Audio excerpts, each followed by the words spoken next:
It's not a crime. 417 says it's an act of self-defense. You can pull your gun. As a Utah instructor, we want you to pull your gun because it stops 90% of everything. Yeah.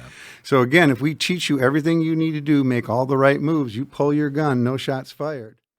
Jim, let's talk about paragraph 2, my friend. Awesome. So talk about who you are, what you do. Give us your background. My name's Jim Bellinger. I'm 69 years old. I'm retired. I thought I'd just take it easy after the governor helped me close my gyms.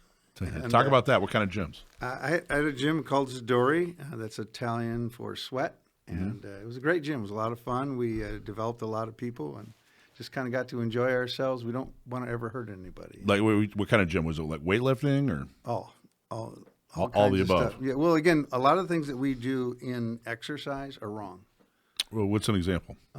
Every man over 40 needs shoulder surgery because we teach them all the wrong things. We shouldn't put pressure on the top of your elbow. We should build it back. So if I put a weight here in your arm right there and had you lift like that, you develop your shoulder problems would all go away. Oh, wow. Same thing with knees on when you're extending your knees out and stuff like that. We help you develop that. There's different ways to move your feet. Wow, interesting. So I went ahead and I beat you to it. I had shoulder surgery when I was 21. There you go. So I didn't wait till I was over 40. I'm on, but I'm that kind of guy. I do things way ahead of things. I'm way ahead. Okay, so you left that industry, decided you were gonna enjoy every day was gonna be Saturday. You were gonna retire. Every day was gonna be fun. Yeah, and becoming a firearm instructor and working with different people. It's an amazing feeling, and when we get to spend some time, and when you get to see when they get that grasp and they're looking at the target, and that smile comes over their face, especially a woman when they can see that the mama bear comes out, it just makes your day. It's That's something awesome. They can see that they can defend themselves. And women have bought so many guns lately. The last 5 million, like 70% of women, they just put their Glock 19 on the shelf and said, "I can defend myself." So when you got certified to be an instructor, and was it just kind of was it initially just kind of I'll just see what happens. I'll do this once a week or whatever. Oh, or did yeah. you open right up and No, it was to just get ammunition and buy the guns I wanted. Yeah. No really big plan, Yeah. And I think my wife said I needed to get out of the house. Oh, really? Yeah. So I just started teaching. And I told you the story earlier. I got a rifle instructor first, and nobody wants to understand rifles. So okay, so you went and got certified by the great TJ Johnston. Absolutely, the great legendary, and I am that is not hyperbole. That TJ, such an outstanding guy. He's the best. Yeah, I don't know. I mean, just about everybody. Have you taken a class with TJ, Alicia? No. Okay. Well, that's your assignment. That's your New Year's resolution for 2024. Help Orange County gun owners get the right people elected in Orange County. People that will stand up and protect your gun rights. How? By becoming a member today. Go to ocgunowners.com/join. Now is the time to join the growing number of gun owners who care and want to protect our Second Amendment rights. Go to ocgunowners.com/join and become a member today. All right, everybody. So we have, let's see, subscribe and win time. Subscribe to our email list and win some swag. This week's winner is Daniel Ashley. Daniel, congratulations. Email prizes at gunownersradio.com to claim your T-shirt or hat. Let us know what size you want and where to ship it, and Daniel will make sure you get your prize. Anybody who wants to subscribe, please go to gunownersradio.com and subscribe to our free email list, and then we'll keep you up to date on exactly what's going on, including something we haven't even announced yet. But in March, the first weekend of March, we're going to have a very cool gun show here in San Diego, down in Mission Valley. It's going to be very, very cool. Honestly, what we're planning is going to be the best gun show I think I've ever been to. So it's going to be, I think, pretty exciting. A lot of things for a lot of people to do. In the studio, we have Jim Bellinger from Paragraph 2, which is I just found out. I got to tell you, like I just for the last couple of weeks, I'm like, what is Paragraph 2? Like I wonder what that means. What paragraph he's talking about? Tell us again. Paragraph 2 is the second paragraph in the Declaration of Independence. It's not only your right; it's your duty to overthrow the people that create usurpations. For example, the Boston Tea Party was over a 2 to 3% tax. Are you taxed more than 2 to 3%? Slightly. We should be having one hell of a party.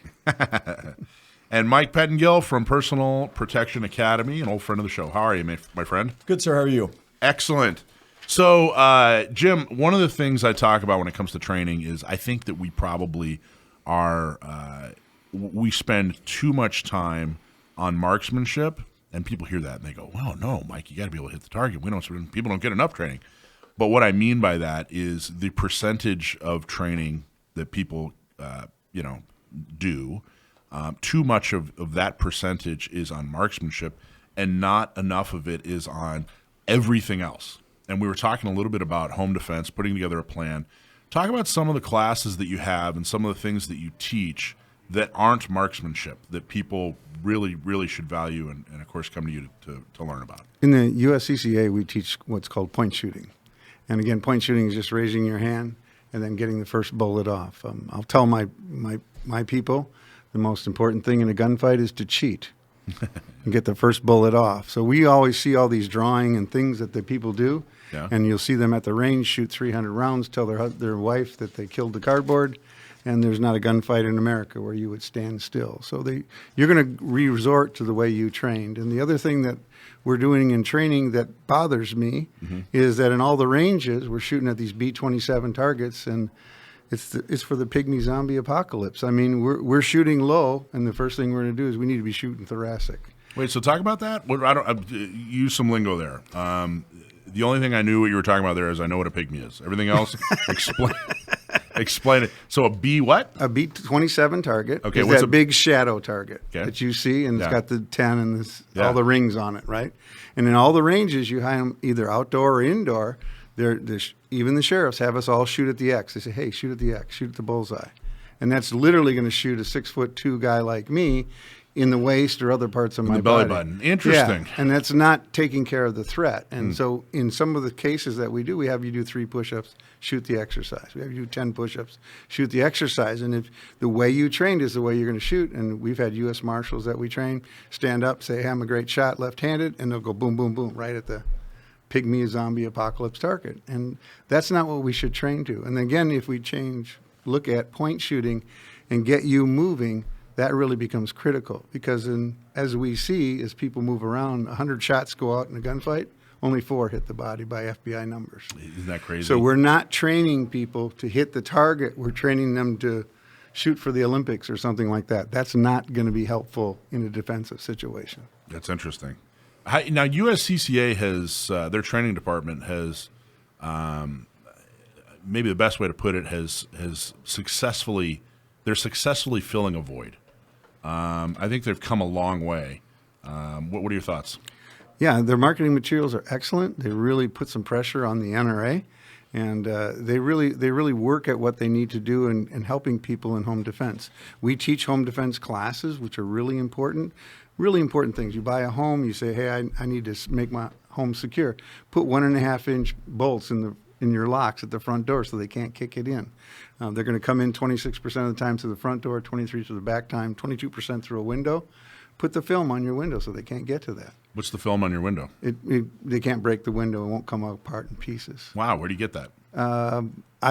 Email me at paragraph2.net. There you go. And I'll send it to you. So there's like a film that like makes it like Most of your window So the window installers won't, have it. yeah, the window won't go. The other thing we're working on, and I'm doing a home right now in Paradise Valley, Arizona.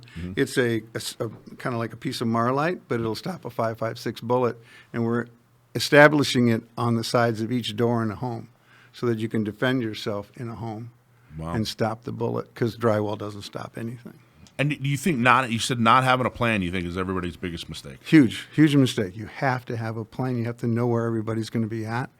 Mike talked about what their plan is. These things are important, because if you're not on the same page, you got a big problem on your hands. Half of the people don't even talk about a plan. Correct.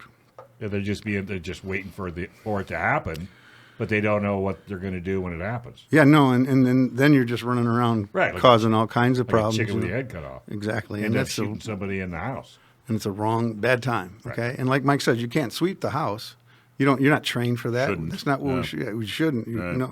Yeah, you shouldn't. Yeah, shouldn't do Well, that. and how many people really at night lock every door in the house and every window? Well, yeah, that's a great question. I mean, because again, we have so many break-ins anymore. I don't think that matters. No. There was a guy who came to my door 2 nights ago with a ukulele telling me he's got Christmas carols. And I said, you need to back away from the door immediately. Yeah, or I've got a ukulele for you. Have any of you? Did you have a story about a student who's had to use a firearm in self defense or their home or anything? Do you have any good stories about your students? Well, I think the best part is then we all try to teach is, in California, we say brandishing a gun is a crime. 2 minutes. It's not a crime. 417 says it's an act of self-defense. You can pull your gun. As a Utah instructor, we want you to pull your gun because it stops 90% of everything. Yeah. So again, if we teach you everything you need to do, make all the right moves, you pull your gun, no shots fired. FBI standards say we stop 550 rapes and over 1,100 murders every 24 hours in the United States. Is that amazing? So that's what we need to teach people. That's what we need to spend time with. And again, the people that have had to do that are my students. I had one couple got in an argument and everything like that. He broke in the home, came down the stairs.